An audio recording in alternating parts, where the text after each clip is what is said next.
علينا في القيام في العشر الأواخر من رمضان، وكذلك حثنا على جميع أنواع البر ورفع درجة هذه الأيام، والمولى أقسم بها في القرآن والفجر وليال عشر، وجمهور المفسرين قالوا بأنها أيام عشر من ذي الحجة، وما من أيام على وجه الدنيا أفضل من أيام العشر بالنهار، وما هناك أيام أفضل من ليالي شهر رمضان، ليالي رمضان لأن فيها ليلة القدر، وأيام العشر لأن فيها كل العبادات وأعلاها ركن الإسلام الأكبر وهو الحج والوقوف بعرفة ويوم النحر، وكذلك الطواف، وكذلك سعي كل أعمال الحج.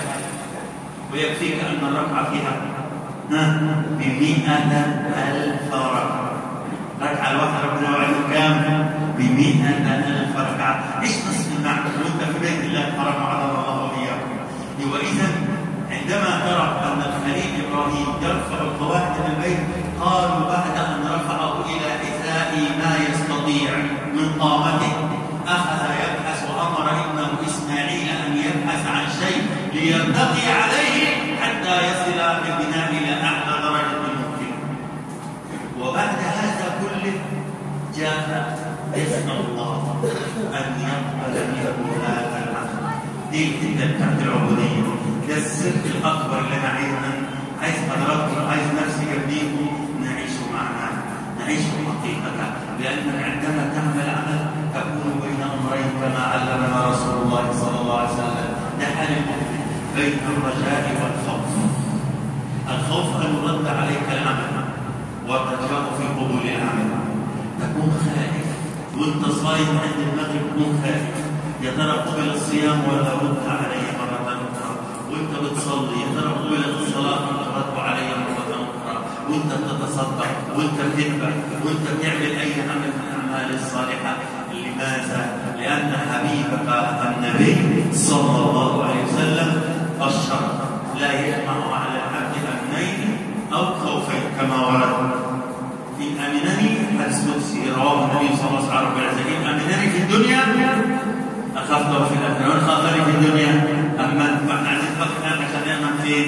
يوم القيامة. نسأل الله الأمن والأمان في الدنيا والآخرة. طيب دي واحدة.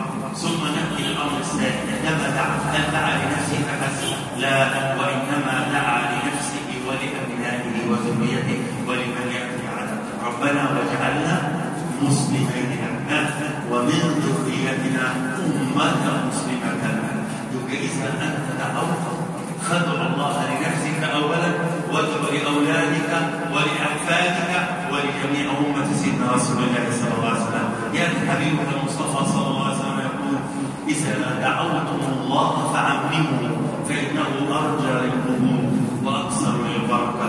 تخيل حضراتكم الآن كل منا في نفس الآن دعا دعوة عامة لكلنا في المسجد، إحنا 40 50 100 5 أقل، لا بد أن يكون، وأقسم بالله على ذلك، لا بد أن يكون بيننا رجل صالح أو شاب صالح أو فتاة صالحة أو طفلة يستجاب لها الدعاء.